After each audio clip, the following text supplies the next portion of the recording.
13వ వచనాన్ని చదువు చదవండి. ఫిలిప్పీయులకు రాసిన పత్రిక 4వ అధ్యాయం 13వ వచనం. నన్ను బలపరచు అని అందే నేను సమస్తమును చేయగలను. దేవునికి స్తోత్రం. దేవుని యొక్క సన్నిధిలో అక్కడ అపోస్తలుడైన పౌలు ఆ మాట చెప్తా ఉన్నాడు. నన్ను బలపరచు అని అందే నేను సమస్తమును చేయగలను. సమస్తము అని అంటే ఇంకా దానికి ఇది అది అనేది ఏం లేదు కదా. ఎవరి అందు చేస్తాడు, ఎవరి అందు చేయగలం మనం అని అంటే, నన్ను బలపరచు వాని అందు నేను సమస్తమును చేయగలను. సమస్తమును చేసేటట్లుగా మనల్ని బలపరిచేవారు ఎవరు అని అంటే, మనుషులుగా ఎవరు బలపరచలేరు. సమస్తమును చేయడానికే కాదు, కనీసం మనకు ఉన్న అందుబాటులో ఉన్న పనులు చేయడానికైనా కానీ ఎవరైనా బలపరచమంటే బలపరచరు. పరిచర్యలో బలపరిచేవారు ఉంటారా అని అంటే చాలా తక్కువ ఉంటారు.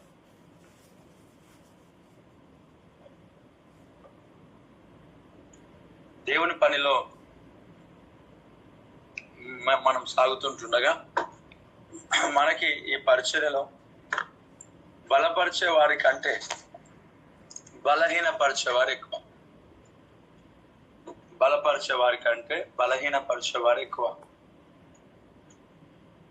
ఎంకరేజ్ చేసేవారి కంటే పాయింట్అవుట్ చేసేవారు ఎక్కువ.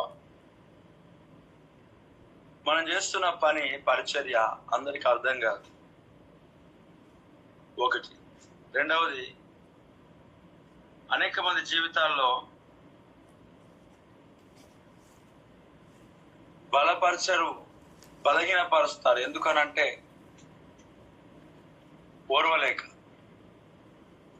వాళ్ళు ఓర్వలేక, సహించలేక.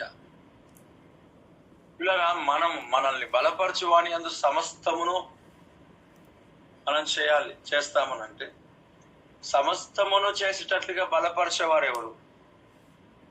మనుషులైతే కనీసం మన దగ్గర మన పరిధిలో ఉన్న కొన్ని విషయాలు కూడా చేయనివ్వరు వారు.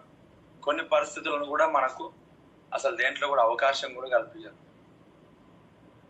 పైగా ఇంకా బలహీనపరుస్తారు, ఆటంకపరుస్తారు, ఆపేస్తుంటారు, డిస్కరేజ్ చేస్తుంటారు, మన వల్ల కాదని తెలియజేస్తూ ఉంటుంటారు. కాబట్టి బలపరిచేవారుగా, ఒకవేళ ఏదైనా కొంతమంది బలపరచగలిగితే మనుషులు ఏదో చిన్న కొన్ని కార్యాలను బలపరుస్తారు అంతే. కానీ సమస్తమును జరిగించేటట్లుగా, సమస్తమును చేయనట్లుగా బలపరిచేవారు ఎవరు అని అంటే యేసుక్రీస్తు ప్రభువు ఒక్కడే. నా ప్రభు అయిన యేసుక్రీస్తు ప్రభు ఒక్కడే. ఆ దేవాది దేవుడు తప్ప ఎవరు మనల్ని బలపరచరు. నన్ను బలపరచువాని అందు నేను సమస్తమును చేయగలను. దేవుడు మనల్ని